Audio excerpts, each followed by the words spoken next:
குறித்து ஒரு தெளிவு எப்பவும் கர்த்தருடைய பிள்ளைகளிடத்துல இருக்கணும். ஆனா அபிஷேகம் ஒண்ணு இருக்கா அப்படின்னு கேட்டீங்கன்னா இருக்கு. அந்த அபிஷேகம்ங்கிறது என்ன, அந்த அபிஷேகம்ங்கிறது எப்படி கிரியை செய்யும், இதை குறிச்செல்லாம் நிறைய விஷயங்கள் உங்க கூட பேசணும்னு நான் நினைக்கிறேன். ரோமர் புஸ்தகம் எடுத்துக்கங்க. ரோமர் 8ஆம் அதிகாரம் 15வது வசனம். ரோமர் 8:15. அந்தபடி திரும்பவும் பயப்படுகிறதற்கு நீங்கள் அடிமைத்தனத்தின் ஆவியை பெறாமல் அப்பா பிதாவே என்று கூப்பிட பண்ணுகிற புத்திர சுவிகாரத்தின் ஆவியை பெற்றீர்கள். அல்லேலூயா.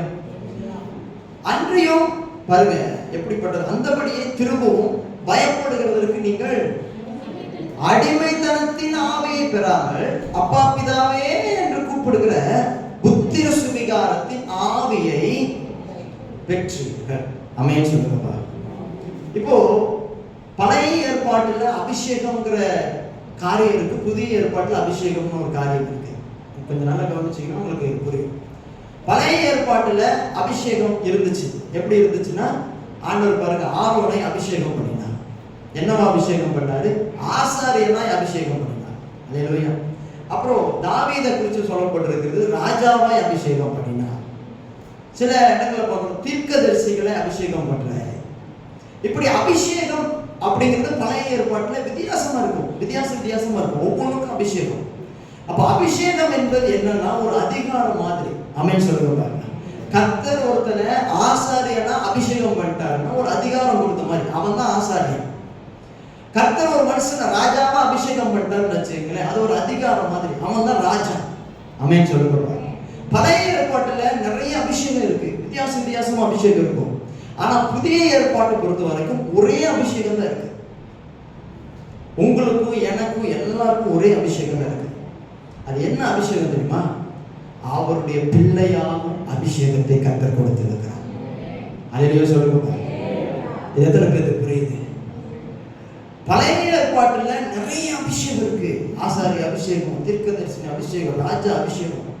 ஆனா புதிய ஏற்பாட்டை பொறுத்த வரைக்கும் ஒரே அபிஷேகம். என்ன அபிஷேகம் தெரியுமா? அவருடைய பிள்ளை ஆளுகிற அபிஷேகத்தை கர்த்தர் நமக்கு கொடுத்திருக்கிறார். அல்லேலூயா சொல்லுங்க பாருங்க. அல்லேலூயா. அபிஷேகம் நம்ம மேல வருது அப்படின்னா ஒண்ணு புரிஞ்சுக்கங்க, நம்மளை அவர் பிள்ளையாய் வைத்திருக்கிறார். ஆமென் சொல்லுங்க பாருங்க. எத்தனை பேருக்கு நான் பேசுறது புரியுது? ஊழியர்கள்ல வித்தியாசம் இருக்கும். தீர்க்கதரிசன ஊழியம் இருக்கலாம், இப்ப ஊழியம் இருக்கலாம், சுவிசேஷ ஊழியம் இருக்கலாம். ஊழியம்ன்றது வித்தியாசம். ஆனா அபிஷேகம் ஒண்ணுதான். என்ன தெரியுமா? நம்ம எல்லாரும் ஒரே அபிஷேகத்தை பெறுகிறோம். என்ன அபிஷேகம்னா அவருடைய பிள்ளை அப்படிங்கிற ஆவியை நாம் பெற்றிருக்கிறோம். ஆமென் சொல்லுங்க பார்க்கலாம். எத்தனை பேருக்கு நான் பேசுறது புரியுது? அதனாலதான் யோவான் புஸ்தகம் இப்படியாக சொல்லி தருகிறது. யோவான் 1ஆம் அதிகாரம் அதுல 12வது வசனத்தை நீங்க எடுத்து வாசிப்பீங்கன்னா தெரியும் பாருங்க. அவருடைய நாமத்தின் மேல் விசுவாசம் உள்ளவர்களால் அவரை ஏற்றுக்கொண்டவர்கள் எத்தனை பேர்களோ அத்தனை பேர்களும் தேவனுடைய பிள்ளைகள் ஆகும்படி அவர்களுக்கு அதிகாரத்தை கொடுத்திருக்கிறார். ஆமென் சொல்லுங்க பாருங்க. அல்லேலூயா. அவருடைய பிள்ளை என்கிற அதிகாரம், அவருடைய பிள்ளை என்கிற அபிஷேகம் நமக்கு கர்த்தர் கொடுத்திருக்கிறார். இது எத்தனை பேர் விசுவாசிக்கிறீங்க?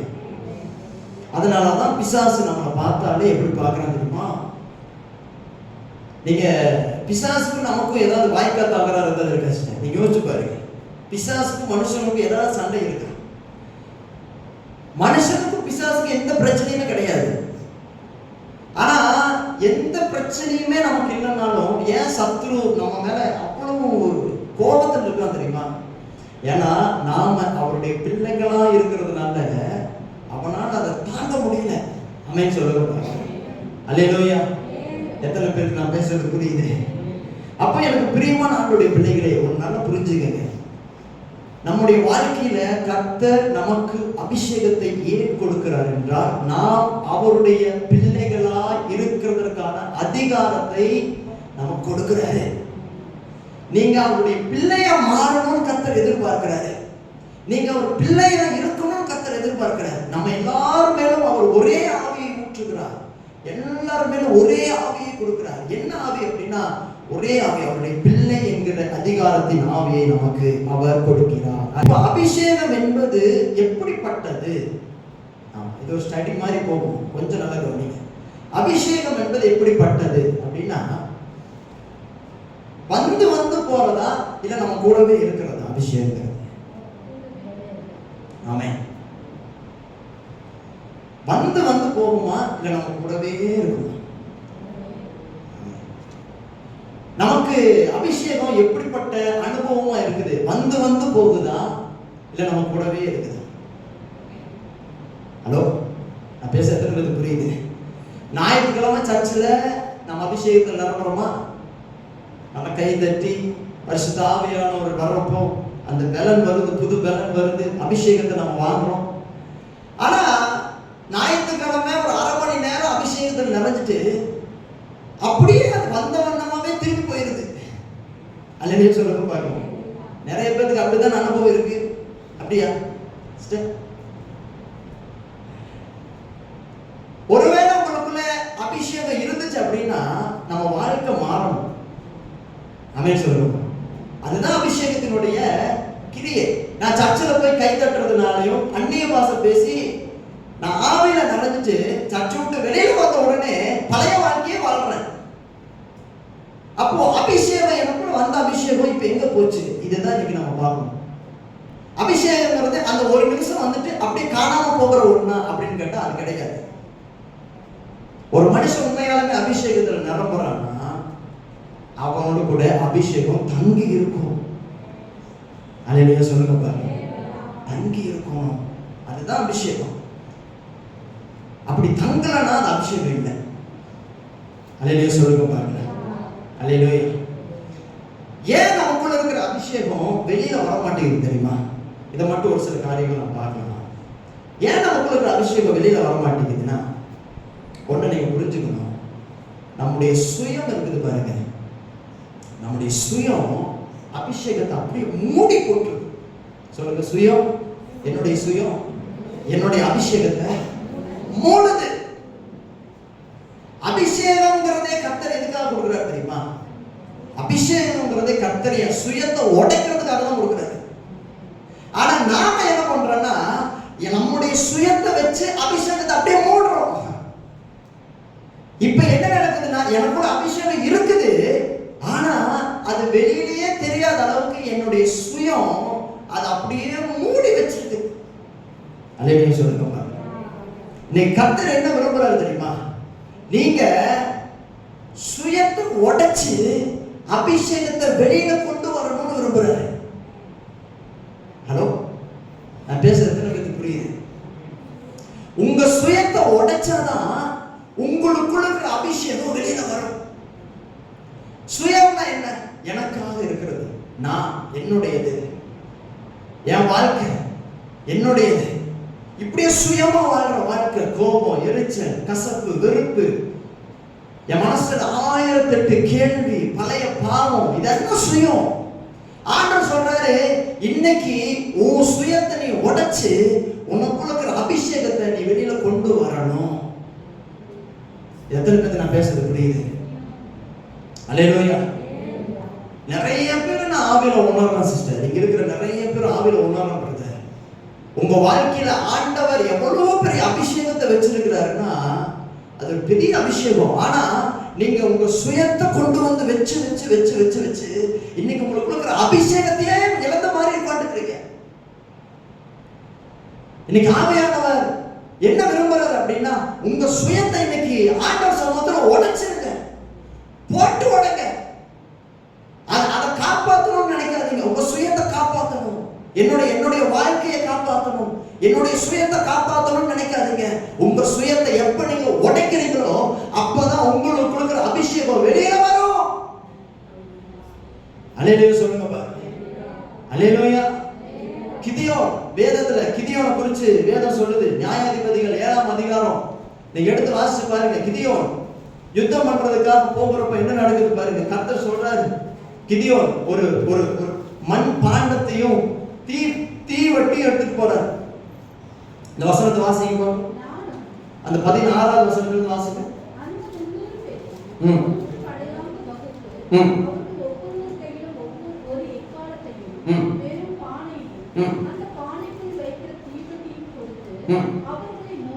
அவர்களை நோக்கி நான் செய்வதை பார்த்து அப்படியே நீங்களும் செய்யுங்கள். ஹல்லேலூயா. அந்த 300 பேரை 3 படையாக வகுத்து அவர்கள் ஒவ்வொருவர் கையிலும் ஒரு எக்காலத்தையும், அப்புறம் பாருங்க வெறும் பானையும் அந்த பானைக்குள் வைக்கும் தீவெட்டியையும் கொடுத்து, ஒரு பானை இருக்குது, அந்த பானைக்குள்ள ஒரு தீவெட்டியை வச்சிருக்காரு. பானைக்குள்ள தீவெட்டி வச்சா வெளிச்சம் வருமா சிஸ்டர்? ஆண்டவர் சொல்றாரு, விளக்கு கொளுத்தி மரக்கால்களால் அதை மூடி வைக்காம விளக்கு தண்டின் மேல் வைக்கிறப்பதான் வெளிச்சம் வரும். பைபிள் சொல்றது. ஒரு பானை இருக்கு, ஒரு பாத்திரம் இருக்கு, ஒரு பாத்திரத்துக்குள்ள ஒரு மெழுகுபத்தி வச்சு அந்த பாத்திரத்துக்குள்ள இப்படி வச்சீங்கன்னா வெளிச்சம் வருமா? ஆண்டவர் சொல்றாரு, நீ யுத்தத்துல ஜெயிக்கணும்னா முதல்ல இந்த நெருப்பை உள்ளுக்குள்ள வச்சு இந்த பானையை உட. நீங்க உடைச்சா என்ன தெரியுமா? உன் பானைக்குள்ள இருக்கிற வெளிச்சம் வெளியில வரும். உன் வெளிச்சம் வெளியே வந்தாதான் உன் சத்துரு உன்னை விட்டு ஓடி போவான். ஆமென் சொல்லுங்க. நான் பேச எத்தனை பேருக்கு புரியுது? உங்களுக்கு இருக்கிற அபிஷேகம் விலையேற பெற்றது சிஸ்டர். உங்க அபிஷேகத்தை பார்த்தா பிசாசு பயப்படுவான். உங்க அபிஷேகத்தை பார்த்தா சத்துருக்கள் சிதறி ஓடுவார்கள். அவ்வளவு பெரிய அபிஷேகத்தை கர்த்தர் உங்க கையில கொடுத்திருக்கிறாரு. காரணம் என்னன்னா, நீங்க அவருடைய பிள்ளைகள். ஆனா இன்னைக்கு நமக்குள்ள இருக்கிற அபிஷேகம் கொஞ்சம் கூட வெளியில தெரிய மாட்டேங்குது. காரணம் என்ன தெரியுமா? என் சுயம் என் அபிஷேகத்தை மூடி மூடி வச்சிருக்கு. ஆண்டவர் சொல்றாரு, உன் சுயத்தை முதல்ல உட. உனக்குள்ள இருக்கிற அபிஷேகம் வெளியில வர ஆரம்பிக்கும். உன் அபிஷேகம் வெளியில வந்ததுக்கு அப்புறம் தான் தெரியுங்க நீங்க எப்பேற்பட்ட ஆட்கள் அப்படிங்கிறது. அப்புறம் தான் தெரியும். ஆமென் சொல்லுங்க பாருங்க. நான் பேச எத்தனை பேருக்கு புரியுது? அல்லேலூயா. இன்னைக்கு சத்துரு நிறைய பேருடைய அபிஷேகம் வெளியில தெரிய விடாத வடிக்கு ஞாயிற்றுக்கிழமை ஒரு நாள் அபிஷேகத்தில் நிறைஞ்சா அடுத்த நாள்ல இருந்து அவங்களுடைய சுயத்தை கிளப்பி விட்டுக்கிட்டே இருக்கிறான்.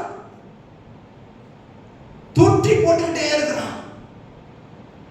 தன்னையே அந்த அபிஷேகத்தை வெளியில தெரிய விடாத வடிக்கு மண்ணை போட்டு அதை மூடிக்கிட்டே இருக்கிறான். உன் அபிஷேகம் உனக்கு வெளியில தெரிஞ்சிடக்கூடாது, உன் அபிஷேகம் உனக்கு வெளியில தெரிஞ்சிடக்கூடாது, உன் அபிஷேகம் உனக்கு வெளியில தெரிஞ்சிடக்கூடாதுன்னு உங்களை ஒரு வாரம் ஃபுல்லா அவன் கண்ட்ரோல்ல வச்சுக்கிட்டு இருக்கிறான். நீங்க சுயமா வாழ்ந்துகிட்டு இருக்கிறீங்க. வேதம் சொல்றது, ஆவிக்குரியவன் ஆவிக்குரியவைகளை யோசிக்கிறான். ஆமென் சொல்லுங்க பாருங்க. மாம்சத்தின் சிந்தை மரணம், ஆவியின் சிந்தையோ ஜீவன் சமாதானம். நீங்க அபிஷேகம் வாங்குறேன்னு சொல்றீங்களா சிஸ்டர் பிரதர்? இன்னைக்கு மனசுல அப்படியே கை வச்சுக்கீங்க. சொல்லுங்க பாருங்க, நான் அபிஷேகத்தின் படி நடக்கிற ஒரு மனுஷங்கன்னு சொல்ல முடியுதுன்னா நான் நம்புறேன். எனக்கு பிரியமான ஆண்டவருடைய பிள்ளைகளை நல்லா கவனிங்க. இன்னைக்கு ஆவியானவர் நிறைய பேரோட கூட பேச விரும்புறாரு. உங்களை அபிஷேகம் பண்ணது இந்த மாதிரி சும்மா உட்கார்ந்துட்டு போறதுக்காக அல்ல. உங்களை அபிஷேகம் பண்ணது நீங்க அழுது புலம்புறதுக்காக அல்ல. நீங்க உங்களை அபிஷேகம் பண்ணது வேற ஒரு மனுஷன் கையை பிடிச்சு காலை பிடிச்சு கெஞ்சறதுக்காக அல்ல. உங்களை அபிஷேகம் பண்ணது நீங்க அழுது புலம்பி இதுக்கு மேல வாழவே முடியாதுன்னு கதறுவதற்காக அல்ல. உங்களுக்காக கர்த்தர் ஒரு வாழ்க்கையை வச்சிருக்கிறாரு. உங்களுக்காக கர்த்தர் ஒரு உயர்வை வச்சிருக்கிறாரு. அதனாலதான் கர்த்தர் உங்களை அபிஷேகம் பண்ணி வச்சிருக்கிறாரு. ஆனா இன்னைக்கு நம்ம வாழ்க்கையில அபிஷேகம் இருந்தும் கூட நம்ம அழுதுகிட்டு இருக்கிறது காரணம் என்ன தெரியுமா? சுயம் அபிஷேகத்தை மூடி போடுது. வேதத்தை நீங்க எடுத்து வாசிக்க முடியும். ஈசாக்கு காலத்துல ஆபிரகாம் வெட்டின துறவை என்ன பண்ணாங்கன்னா பெலிஸ்தியர்கள் தூற்று போட்டார்கள். பைபிள் எடுத்து வாசிங்க பார்க்கலாம். ஆதியாகமம் புஸ்தகம். தன் தகப்பனாகிய ஆபிரகாமின் நாட்களில் வெட்டினவைகளும் ஆபிரகாம் மரித்த பின் பெலிஸ்திய தூற்று போட்டதுமானவை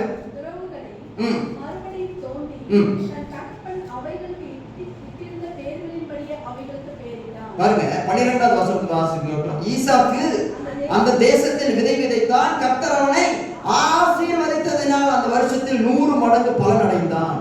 அவன் ஐஸ்வர்யவனாகி, நல்ல கவனிங்க, வர வர விருத்தி அடைந்து மகா பெரியவனானான். அடுத்த வசனம் சொல்லுது, அவனுக்கு ஆட்டு மந்தையும் மாட்டு மந்தையும் அநேக பணிவிடைக்காரர்களும் இருந்தபடியினாலே பெலிஸ்தர் அவன் பேரில் பொறாமை கொண்டு, அவன் சொல்லுது பாருங்க, அவன் தகப்பனாகிய ஆபிரகாமின் நாட்களில் அவனுடைய வேலைக்காரர்கள் வெட்டின துறவுகளை எல்லாம் தூர்த்து மண்ணினால் நிரப்பி போட்டார்கள்.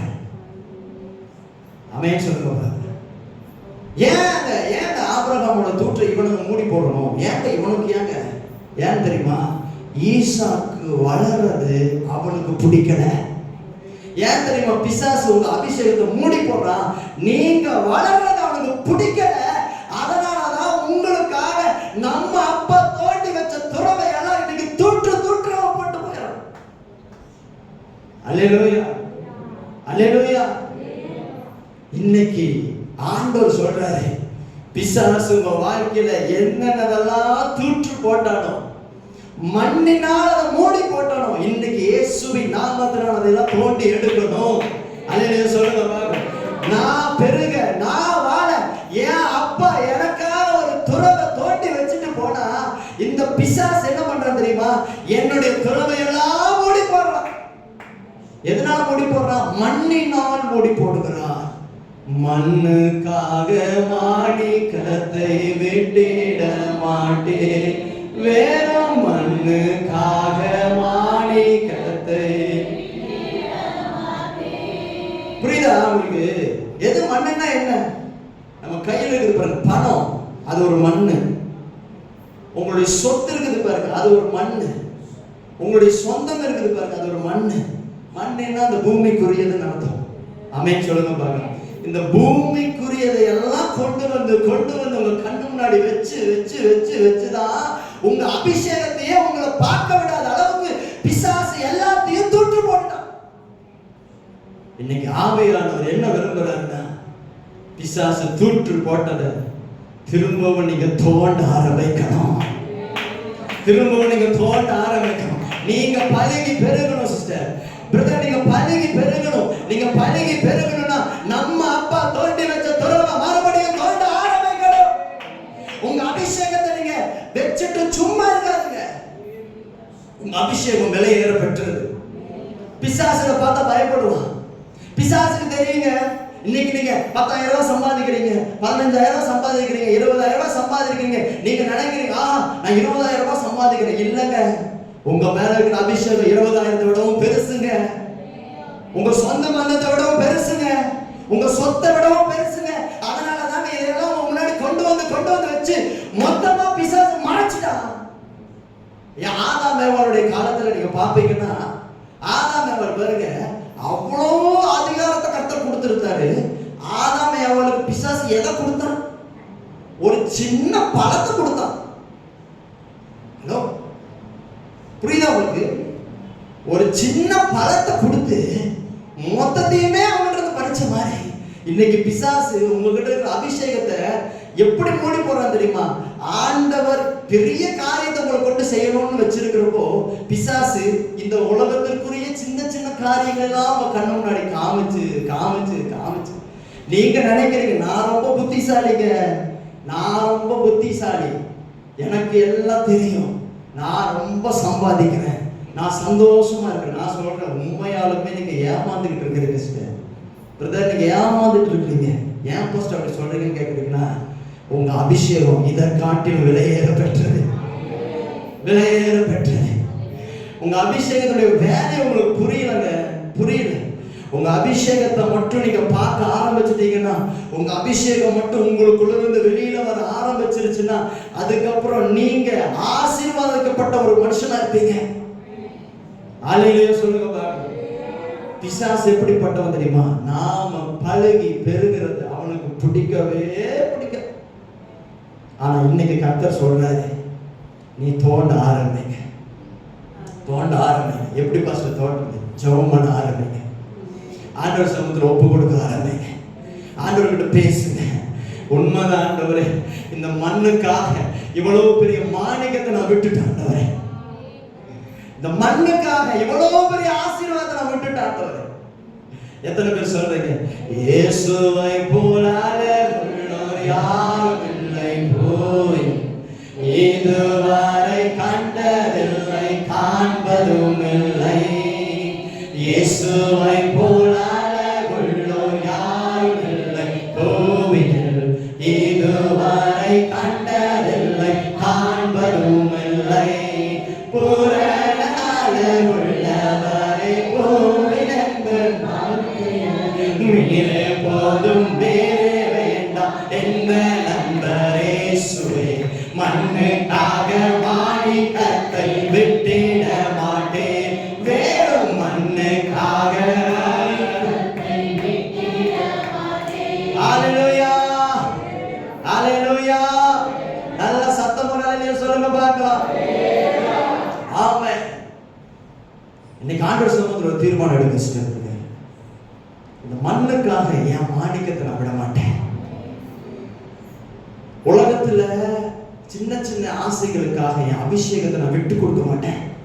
பிசாசு உங்களுக்கு நிறைய கொடுக்குற மாதிரி உங்களுக்கு கண்ணுக்கு தெரியுதா? அவன் கொடுக்கறது ஒண்ணுமே கிடையாதுங்க. உங்க மேல கர்த்தர் வச்சிருக்கிற அபிஷேகத்துக்கு அவன் கொடுக்கிற மதிப்பு ரொம்ப கம்மி. ஆனா இன்னைக்கு நாம என்ன நினைச்சிட்டு இருக்கிறோம்னா வெல் செட்டில்டு, நான் ரொம்ப சந்தோஷமா இருக்கிறேன், செட்டில்டு ஆயிட்டேன், எனக்கு பிரச்சனையே இல்லைங்க, கரெக்டா போயிட்டு இருக்குங்க, எல்லாம் நல்லபடியா நடக்குது. எதுவுமே நல்லா நடக்கல சிஸ்டர், எதுவுமே நல்லா நடக்கல பிரதர். நீங்க அபிஷேகத்தை மறந்துட்டு பிசாசு உங்களுக்கு கொடுக்கறத வாங்குறீங்கன்னா நீங்களும் யூதாசும் வேற வேற அல்ல. ஆமென் சொல்லுங்க பாருங்க. ஹல்லேலூயா. ஒரு மனுஷன் ஆண்டவருடைய அபிஷேகத்தை அசட்டை பண்றான்னு வச்சுக்கீங்களேன், அவன் முடிவு பெரிதா வந்தான். ஆமென் சொல்லுங்க. ஆகவே எனக்கு பிரியமான கர்த்தருடைய பிள்ளைகளை ஒரு நல்ல கவனிங்க. ஆண்டவர் இன்னைக்கு உங்க மேல அபிஷேகத்தை வச்சிருக்கிறாரு. உங்க சுயத்தை உடைங்க ஃபர்ஸ்ட். இந்த சுயத்தை நீங்க உடைக்க தான் உங்களுக்கு இருக்கிற அபிஷேகம் உங்ககிட்ட இருந்து வெளியில வரும். அந்த அபிஷேகம் வெளியில வர்றப்பதான் தெரியும் நீங்க யாருன்னு இந்த உலகம் பார்க்கும். ஆமென் சொல்லுங்க பாருங்க. பிசாசு கையில காலில் விழுந்து அவன் கொடுக்கிற அந்த கொஞ்சத்தை வாங்கி வாழ்றது இல்லை சிஸ்டர் வாழ்க்கை. என் அப்பா எனக்காக வாழணும்னு ஒரு துறவை தோண்டி வச்சிருக்கிறாரு. அந்த துறவுல போய் நான் உட்கார்ந்து வாழ்றதுதான் வாழ்க்கை. ஆமென் சொல்லுங்க பாருங்க. என் மேல இருக்கிற அபிஷேகம் ஒரு நாளும் பொய் ஆகாது. நான் ஆவியில நிரம்புறது, அந்நிய பாஷை பேசுறது பொய் ஆகாது. என் சுயத்தை நான் உடைச்சு கர்த்தர் சமூகத்துல நிப்பனா என் குள்ள இருக்கிற அபிஷேகத்தை கர்த்தர் வெளியில கொண்டு வந்து என்னையும் ஆசீர்வதிக்க அவர் வல்லமையுள்ளவரா இருக்கிறார். ஆமென் சொல்லுங்க பாருங்க. ஹல்லேலூயா ஹல்லேலூயா ஆமென் ஆமென் ஆமென். இரண்டாவது காரியத்தை நம்ம பார்த்துவிட்டு நாம் நிறைவு செய்வோம். கர்த்தர் நம்மை ஆசீர்வதிப்பாராக. கர்த்தர் யாரையெல்லாம் அபிஷேகம் பண்ணுகிறார்? கர்த்தர் யாரையெல்லாம் அபிஷேகம் பண்ணுகிறார்? எல்லாரையும் அபிஷேகம் பண்றார். எல்லாருமே ஆவியை ஊற்றுகிறார். ஆனா ஒண்ணு புரிஞ்சுக்கங்க, தரிசனம் இருக்கிறவர்களை குறிப்பா கர்த்தர் அபிஷேகம் பண்ணுவார். ஆமென் சொல்லுங்க. கர்த்தர் உங்களை அபிஷேகம் பண்ணாருன்னா உங்களை நீங்க புரிஞ்சுக்கணும், உங்க மேல கர்த்தருடைய தரிசனம் இருக்கு. தரிசனம்னா என்ன? தேவ திட்டம். உங்க மேல தேவ திட்டம் இருக்கிறதுனாலதான் கர்த்தர் உங்களை அபிஷேகம் பண்றாரு. இத்தனை ஜனங்க இருக்கிற இடத்துல உங்களை மாத்திரம் கர்த்தர் அபிஷேகம் பண்றதுக்கான காரணம் என்னன்னா, உங்க மேல தேவ திட்டம் இருக்கிறதுனாலதான் உங்களை கர்த்தர் அபிஷேகம் பண்ணுகிறார். ஆமென் சொல்லுங்க பாருங்க. அல்லேலூயா. கர்த்தர் முன்னாடி அபிஷேகம் பண்ணுவாரு, பின்னாடி தரிசனம் வரும், நடக்கும். ஆமென் சொல்லுங்க பாருங்க. நல்லா கவனிங்க. இந்த பிசாசு இருக்கிற பாருங்க, இவன் எப்படிப்பட்டவனா? ஒரு நாய். அல்லேலூயா. இந்த நாய்களுக்கு மோப்ப சக்தி அதிகம். உங்க மேல ஆண்டவர் அபிஷேகம் வெச்ச உடனே இந்த நாய் என்ன பண்றான் அப்படின்னா மோது போதே கண்டுபிடிச்சிருவோம். நான் சொல்ற எத்தனை பேருக்கு புரியுது? பிசாசு ஒரு நாய், அது சாதாரண நாய் கிடையாது, ஓ நாய். ஆமென் சொல்லுங்க. ஓ நாய். இவன் என்ன பண்ணுவான் அப்படின்னா இந்த அபிஷேகம் பெற்றவங்களை எப்பவுமே நோண்டிக்கிட்டே இருப்பான். ஏன் அபிஷேகம் பெற்றவர்களை மாத்திரம் இந்த பிசாசு அடிச்சுக்கிட்டே இருக்கிறான்? நீங்க உங்களோட வாழ்க்கையில இது நடந்திருக்குதா? நீங்க எப்பெல்லாம் ஆவியில நிறைஞ்சு செவிச்சுட்டு பிரசனத்தை உணர்ந்துட்டு போறீங்களோ அப்பதான் அடியணும். அல்லேலூயா. அனுபவம் இருக்கா? எப்பெல்லாம் நீங்க அபிஷேகத்தை நிறைஞ்சிட்டு போறீங்களோ அப்பதான் உங்க மன நோகிற மாதிரி ஒரு காரியம் நடக்கும். ஏன் அப்படின்னா இந்த அபிஷேகத்தை மோப்பம் பிடிக்கிறவன் தான் பிசாசு. இவன் வேலை என்ன தெரியுமா சிஸ்டர்? உங்க மேல கர்த்தர் அபிஷேகம் வச்சுட்டாருன்னா இவன் உங்களை மோந்துட்டு உங்களை சுத்திக்கிட்டே இருப்பான். ஏன் இவன் உங்களை சுத்திக்கிட்டே இருக்கான் தெரியுமா? அவனுக்கு நல்லா தெரியும் கர்த்தர் இவன் மேல அபிஷேகம் வைக்கிறாருன்னா பின்னாடி இவனை கொண்டு ஒரு தரிசனத்தை வச்சிருக்கிறாரு. இந்த தரிசனம் இவன் வாழ்க்கையில நடக்காம இருக்கணும்னா இவர் அபிஷேகம் பண்ண இப்பவே இவனை ஒண்ணுமில்லாம பண்ணிட்டோம்னா இந்த தரிசனம் இவன் வாழ்க்கையில் நடக்காதுன்னு அவன் நினைச்சுட்டு இருக்கான். தாவீது ஆண்டவர் அபிஷேகம் பண்ணார். அல்லேலூயா. தாவீது அபிஷேகம் பண்ணி கர்த்தர் என்ன பண்றாரு? கோலியாத்தை ஜெயிக்க வைக்கிறாரு, பெலிஸ்தர்களை ஜெயிக்க வைக்கிறாரு. ஆனா சவுல் என்ன பண்றான் பாருங்க, தாவீதை கொல்லணும்னு வகை தேடிக்கிட்டே இருக்கான். நீங்க வேதத்தை எடுத்து வாசிக்க முடியும், அந்த வசனங்கள் நீங்க வாசிப்பீங்கன்னா உங்களுக்கு தெரியும் பாருங்க. 1 சாமுவேல் எடுத்துக்கீங்க, அதுல 18ஆம் அதிகாரம் 7வது வசனத்துல இருந்து 11வது வசனம் வரைக்கும். சவுல் கொன்றது 1000, தாவீது கொன்றது 10000 என்று முறையாக பாடினார்கள். பாருங்க, அந்த வார்த்தை சவுலுக்கு விசனமா இருந்தது. அவன் மிகுந்த எரிச்சல் அடைந்து தாவீதுக்கு 10000 எனக்கும் 1000 கொடுத்தார்கள், இன்னும் ராஜாங்கம் மாத்திரம் அவனுக்கு குறைவா இருக்கிறது என்று சொல்லி அந்நாள் முதற்கொண்டு சவுல் தாவீதை காய்மாறுகரமாய் பார்த்தான். மறுநாளிலே தேவனால் விடப்பட்ட பொல்லாத ஆவி சவுலின் மேல் இறங்கிற்று. அவன் வீட்டில் உள்ள தீர்க்க தரிசனம் சொல்லிக் கொண்டே இருந்தான். அப்பொழுது தாவீது தினந்தோறும் செய்கிறபடி தன் கையினால் சுரமண்டலத்தை வாசித்துக் கொண்டிருந்தான். சவுலின் கையிலே ஈட்டி இருந்தது. அப்பொழுது சவுல் தாவீதை சுவரோடு சேர்த்து உருவ குத்தி போடுவேன் என்று ஈட்டியை அவன் மேல் எறிந்தான். ஆனாலும் தாவீது விலகி 2 தரம் அவனுக்கு தப்பினான். அவன் சொல்லுங்க, தாவீதை ஏன் சவுல் கொல்லணும்னு நினைக்கிறான்? பைபிள்ல நீங்க வாசிச்ச வார்த்தை நீங்க தெளிவா வாசிச்சு பாருங்க. தாவீதை சவுல் கொல்லணும்னு நினைக்கல. தாவீதுக்குள்ள இருக்கிற சவுல் தாவீதை கொல்லணும்னு நினைக்கல. சவுலுக்குள்ள இருக்கிற பொல்லாத ஆவிதான் தாவீதை கொல்லணும்னு நினைக்குது. ஆமென். சவுலே தாவீதை கொல்லக்கூடாதுன்னு சில நேரங்கள்ல அவன் சொல்றான், இனிமேல் நான் இந்த மாதிரி செய்ய மாட்டேன், நான் போயிடுறேன், திரும்பி போயிடுறேன்னு போனாலும் திரும்ப போறான். காரணம் என்னன்னா தாவீதை கொல்றதுக்கு சவுல் இல்ல, சவுலுக்குள்ள இருக்கிற பொல்லாத ஆவி துடிக்குது. அல்லேலூயா சொல்லுங்க, துடிக்குது. இன்னைக்கு அபிஷேகம் பெற்றவர்களை கொல்லணும்னு ஒரு பொல்லாத ஆவி துடிக்குது. நீங்க அபிஷேகம் பெற்றிருக்கிறீங்கல்ல, உங்க வாழ்க்கையை சீரழிக்கணும்னு ஒரு பொல்லாத ஆவி துடிக்குது. காரணம் என்ன தெரியுமா? அந்த பொல்லாத ஆவிக்கு தெரியும் இன்னைக்கு கர்த்தர் இவனை அபிஷேகம் பண்ணிருக்கிறாருன்னா நாளைக்கு இவன் மூலமா தான் ஒரு பெரிய காரியத்தை செய்யவே போறார்.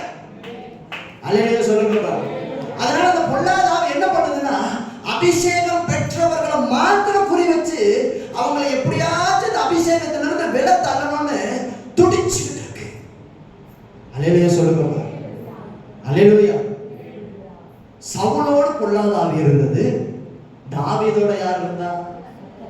ஆமென். வசனத்தை எடுத்து வாசிங்க பார்க்கலாம். 12வது வசனம், கர்த்தர் தாவீதோடு கூட இருக்கிறார் என்றும் தன்னை விட்டு விலகி போனார் என்றும் சவுல் கண்டு தாவீதுக்கு பயந்து.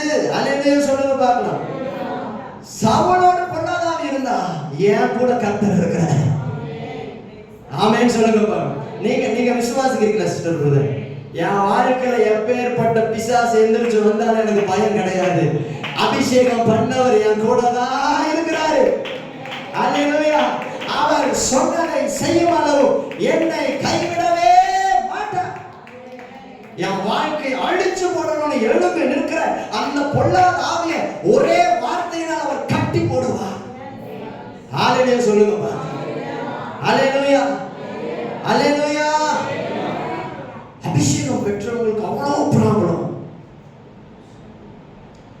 காரணம் என்னன்னா அவங்க தான் தேவ தரிசனத்தை நிறைவேற்ற வந்தவங்க. பிசாசு இவங்களை பார்த்தாதான் பயப்படுறான்.